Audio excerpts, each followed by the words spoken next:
المعرفيون والأحزاب الشمولية.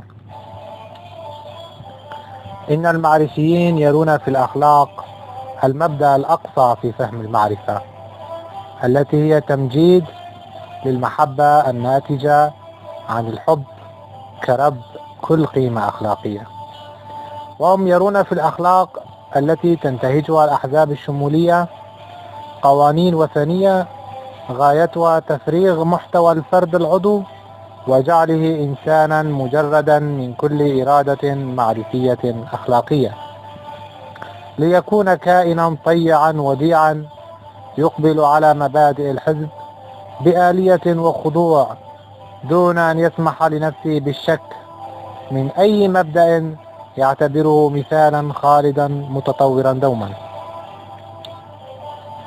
لذا تعمل الأحزاب الشمولية على تفريغ محتوى أفرادها وأتباعها من الإرادة المعرفية والحب الطبيعي، وجعلهم يؤمنون أن لا أخلاق فوق أخلاق حزبهم وأن لا حرية خارج الحزب. وبذلك عملت الأحزاب الشمولية على طعن الأخلاق العليا والإرادة المعرفية، وعملت على سحقها رويدا رويدا عبر طرح نموذجات خاوية مثل الإنسان الحزبي المستقيم، الحزبي القومي، الحزبي الثوري، الحزبي الاشتراكي، الحزبي الليبرالي، الديني، الأممي، وغيرها من قوالب شمولية جامدة غير قابلة للحركة. لذا نتأمل الهيكلية الشمولية فنجدها النموذج الأكثر انغلاقا ومركزية عبر التاريخ، حيث أن الفرد الحزبي الشمولي فرد طيع وخاضع ومنظر، والمرأة في الحزب حين تتخلى عن قيمها الشخصية شكلا لأجل الحزب امرأة بمنتهى الالتزام والطهارة، بذريعة أن حرية الفرد تنتهي بحرية المجتمع، فهي تصل لدرجة أن تهب كل شيء لتبلغ دور المومس والجاسوس الخاضع. هكذا تنهج الأحزاب الشمولية بتسويق الإنسان وتعليبه ليصبح آلة.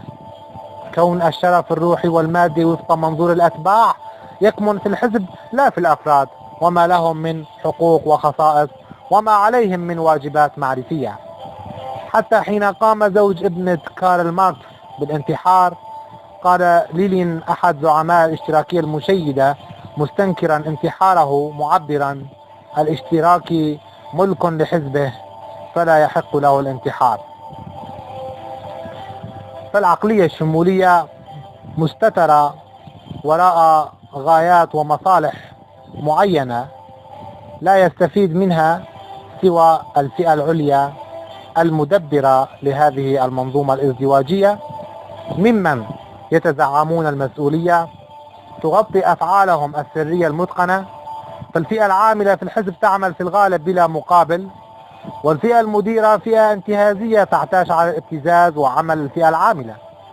وإن المصلحة والإيديولوجيا تعملان على إفقار ذهنية العضو الحزبي وجعله بلا إرادة خدمة للأخلاق الوضعية النسبية التي يعتبرونها قيما تأليهية غير قابلة للنقاش والنقد، لأن ذلك يؤدي إلى الخروج والانحراف من مجرد الجدل والاختلاف في الإيديولوجيا. فإرادة الفرد تتلخص في حماية المصالح الحزبية ليس إلا، وتقويض الانتماء الإنساني. لذا كانت معظم الفئات المتحزبة تدافع عن عمى وتمجيد حماية للجهالة والتخلف، مستغنية عن العقل الناقد والحوار البناء والجدل الذي يجعل العقل خلية ناشطة تقدم الجديد في مختلف الميادين والمستويات. إن المعرفيين يرون الأخلاق في صلب المعرفة، ويرون في الحقوق والواجبات الاجتماعية للإنسان أسسا رفيعة لأي بناء معرفي يؤدي لتحقيق أقصى درجات السعادة والخير للإنسانية في ظل وجود يزدهر ويتألق، وجود يقدسه المعرفيون، يرونه الحياة الضامنة لرفاهية الإنسان وتحرره من أدوات صناعة الموت والتلوث والعنف الدموي. لقد ظهرت مفاهيم الدعوة للاستقلال والتحرر وبناء الدول والأقاليم في مرحلة ما بعد المشاعية الطبيعية، وبدأ استعباد الإنسان من خلال استغلال طاقته الجسدية، وحرم من حقوقه التي ضمنته له المشاعية من توزيع عام لوسائل الإنتاج، مما ظهرت الملكية الخاصة وساء توظيفها لتصبح حكرا على فئات معينة على حساب بؤس وتعاسة الفئات المنكوبة المهددة بقوتها. فتمادي الإنسان بالملكية أدى إلى استفحال أوبئة الأنانية التي نجمت عنها حالات الجهل والأمية والجوع بأشكاله وأبعاده الاغترابية، ورسخت المركزية الشمولية من حينها مما جسد في نفسية الفئات المنكوبة مشاعر الاضطهاد والاغتراب المزمن، والبدء بمحاولات قيام انتفاضات معرفية لاسترداد ما أمكن من حقوق مشروعة طبيعية مهضومة. فيما بعد وجدت هذه الفئات المنكوبة من مفهوم القوم والانتماء للأرض وسيلة مضادة للتهديد بالعبودية، فأخذ مفهوم القومية يتبلور لصالح الجماعة المهددة بانتزاع مواردها، فيعتبر المفهوم القومي أعظم ثورة معرفية منذ تاريخ الأزل. والدين هي الفلسفة الجامعة المحافظة على أمن الوجود من عدم استقرار الطبيعة الكونية العالمية. تحث هذه الفلسفة الجمعية على تقوية الإنسان واستمرار ارتباطه بوجود عدالة إلهية تقلص من الشعور برهبة الموت، وتحث على تقوية النفوس لأجل خوض معارك الحق والكرامة، فمع الحق والكرامة تنتج الخيرات وتعم الرفاهية، ليصبح الإنسان المعرفي أقرب إلى الجمال والسعادة بشعور التماسك في ظل الجماعة.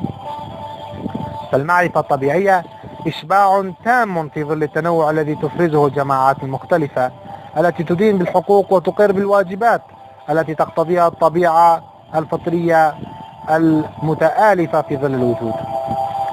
المعرفيون يجدون في قيمة الحق بابا مفصليا لفهم مفهوم الانتفاضة المعرفية لاسترداد الحق في التمتع بالوجود والتحرر من سيطرة الجهلاء.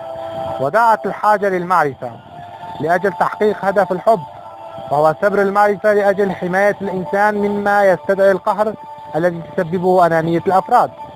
فالأنانية وباء يستفحل بالإنسان في تسري الضعف فيه، وضرب من ضروب الجهالة والعمى، وتشويه لجمال الوجود وقدسيته، ونكران للحب الذي ينير للإنسان سبل ومدارك التمتع بالسعادة في تحقيق رسالة المعرفة.